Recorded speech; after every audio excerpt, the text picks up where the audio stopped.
बढ़ते आगे रुक कर लेंगे बड़ी खबर का, जहां दिल्ली में के कविता की न्यायिक हिरासत बढ़ा दी गई है। दरअसल कोर्ट ने 23 अप्रैल तक न्यायिक हिरासत में के कविता को भेज दिया है। इस दौरान के कविता का बयान भी सामने आया। सीबीआई ने मेरा बयान दर्ज कर लिया है।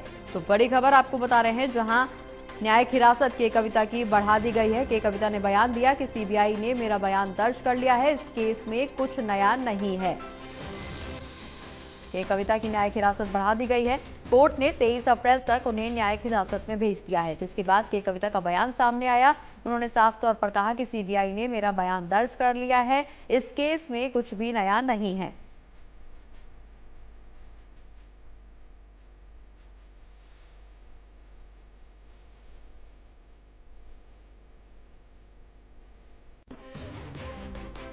और इसी खबर पर ज्यादा जानकारी के लिए सहयोगी देवेश हमारे साथ फोन लाइन पर जुड़ गए। देवेश, के कविता की न्यायिक हिरासत 23 अप्रैल तक के लिए बढ़ा दी गई है। उसके बाद के कविता ने बयान भी दिया है कि इस केस में कुछ नया नहीं है।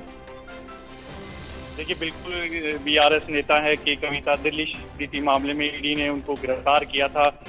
15 मार्च को ईडी ने उनको गिरफ्तार किया था। उसके बाद से लगातार जो उनकी मुश्किलें हैं वो बढ़ रही हैं। अब तक हिरासत में थी, क्योंकि उनकी न्यायिक हिरासत खत्म हो रही थी, तो ऐसे में उनको राउज एवेन्यू कोर्ट में भेज दिया, जहां से उनकी जो न्यायिक हिरासत है वो बढ़ा दी गई है। यानी कि 23 अप्रैल तक अब के कविता न्यायिक हिरासत में रहेगी।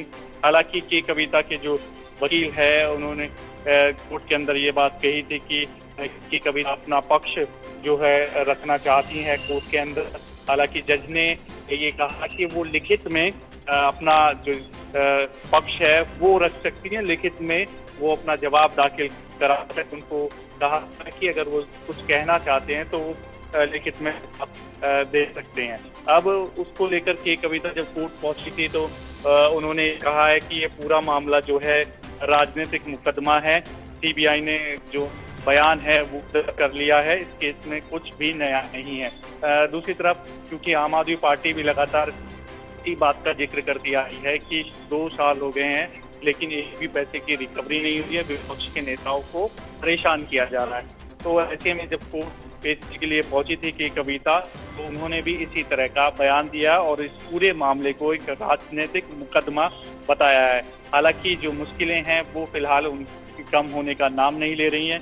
अब वो 23 अप्रैल तक न्यायिक हिरासत में रहेगी। जी चलिए, बहुत बहुत शुक्रिया देवेश, ये तमाम जानकारी हमारे दर्शकों तक पहुंचाने के लिए।